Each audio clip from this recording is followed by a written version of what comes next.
Good afternoon, YouTube. Brawley coming at you again with another Wuthering Waves video. Today, I want to talk about echoes and how this system absolutely kicks ass in five different ways. First off, before we begin, I'd like to say Wuthering Waves has been an absolutely epic journey for me so far, and as it stands, it is my go-to gacha game at the moment. I've actually been playing Epic 7 now for a few years, and for the first time in a long time, I have forgotten to log in to collect my daily rewards just because I have Wuthering Waves on the brain. So that shit happened. Oh well, it looks like Epic 7's in the past and Wuthering Waves is the now. So what I'm trying to say with that is don't judge me too much for my overly positive comments about Wuthering Waves. I mean, yeah, I get it. Some might take it as biased, but it's just my personal opinion.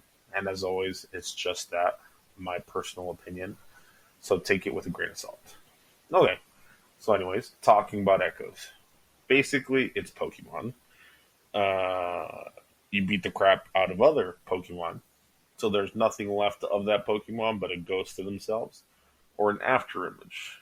You then proceed to catch them in your gourd or your Pokeball, which in this game, instead of a Pokeball, it's a gourd. I call it the Master Gourd because you catch with the 100% success rate if you see that after image.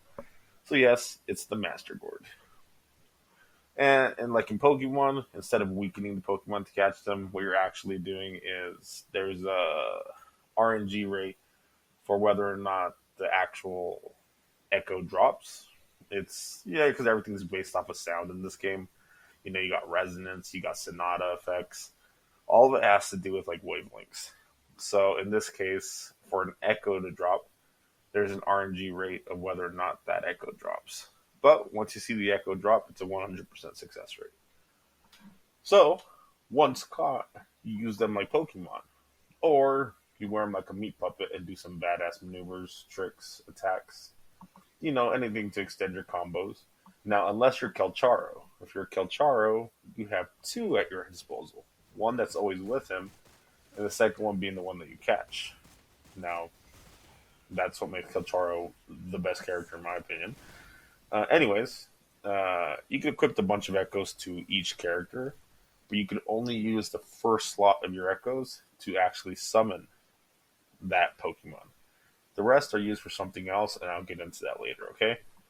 So for now, uh, I guess for now we understand the basics, but can you re-explain for us, just to make sure we understand, Professor Techno? Whatever echo you put in your main echo slot, you get to use that echo in battle. So you have a little Pokemon that you can become or summon in front of you in battle, depending on what it does, which really adds another layer of variety to every single character you use. It's amazing. So instead of playing as three different characters, you play as three characters with three different Pokemon. It's amazing. Give it up for our Gotcha Scholar, everyone. You either hate him or you love him. Either way, it doesn't matter. Let's move on. Okay, so first reason. Uh, it's a game in a game. One of the biggest problems in gotcha gaming, or even gaming in general, is the fact that at times one feels like they're only providing the bare minimum when it comes to content. It's frustratingly boring.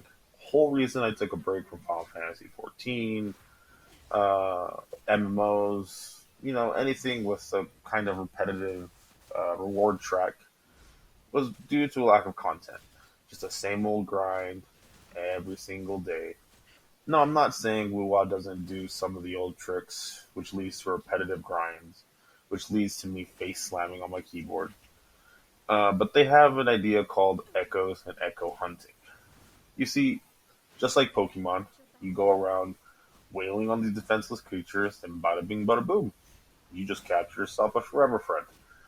The rush of capturing a new Wuwamon, aka Pokemon, is the dopamine we all look for in games. Now, I will say it's a surface level Pokemon experience, but as basic as it is, you know, it's still basically Pokemon. And it's kind of what we want. It's kind of what we need. Something else that isn't just the same old, same old. this adds this extra layer of gameplay mechanics, and just by adding that, this game already feels more above and beyond any other games I've played. I mean, there's Pal World. It's basically, and look at Pal World. Pal World is literally a building simulator with survival mechanics thrown in with a bunch of Pokemon. It made the game 10 million times better. Same thing with Wuthering Waves. This system has now got an extra layer just because he's doing the very bare bones Pokemon mechanic into it. Now, this leads me to our second reason, shiny hunting. If you've ever played a Pokemon game, you know there isn't anything like pulling it out and slapping a friend in the face with it with that massive shiny Pokemon. Shinies were the true end game for me in Pokemon games, and having a shiny meant you weren't like all these other common snowflakes. So for Wuwa to add shinies to their Echo Hunt log, this was Wuwa showing that they know what we like and what we want. We want to be able to rub our shiny Echoes in our friends' faces and let them know how much of a peasant they really are. Now, I don't know about you, but I still don't have a shiny Echo yet, so it's hard out there for a Resonator. Throw me a bone, Kuro. Throw me a bone. Now, our third reason why this ecosystem is absolutely amazing, very simply put, capturing Echoes is far more entertaining of a venture than collecting artifacts. I mean, yeah, it's almost the same shit, but our lizard brains are wired to accept certain things and fight against other things. As a kid, I grew up leveling Pokemon, catching Pokemon, battling Pokemon. From Pokemon Blue to these crappy ass Nintendo Switch Pokemon games, I've been conditioned to think grinding out Pokemon is fun. But other games give you jewelry. Wow. Look, I got a ring that has no visual tell on my character whatsoever. Instead of getting a dancing Blastoise, this ring is so much better. Please, give me a break. Give the people what they want. It's just that easy. All you other game developers, you see Pal World, you see Wuthering Waves do this. Just give the people what they want, and you'd have a banger of a game instead of everyone complaining about your shit ass games. Anyways, moving on. Uh, Now, talking about how easy it is to make something that the community likes, we reach our fourth point. You know how frustrating it is to get the right stats on artifacts in other games like Star Rail, Epic 7. I would say Genshin, but I don't really play that garbage heap. Um, it's cancer trying to get the right artifacts.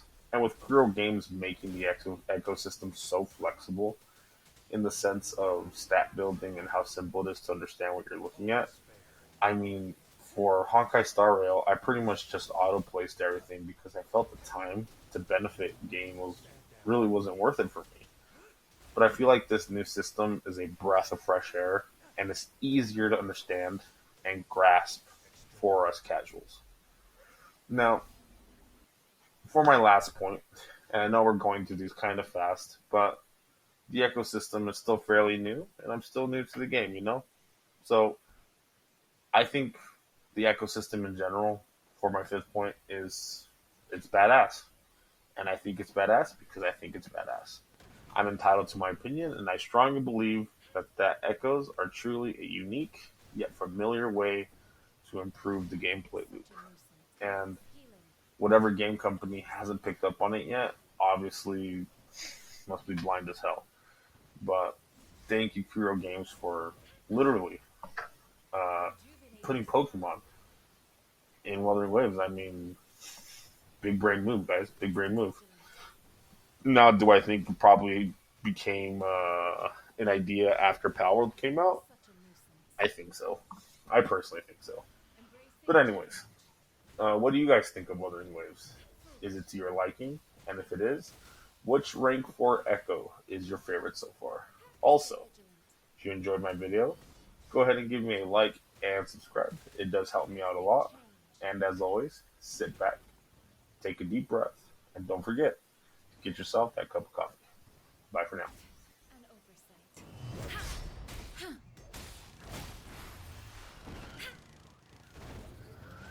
Stay vigilant.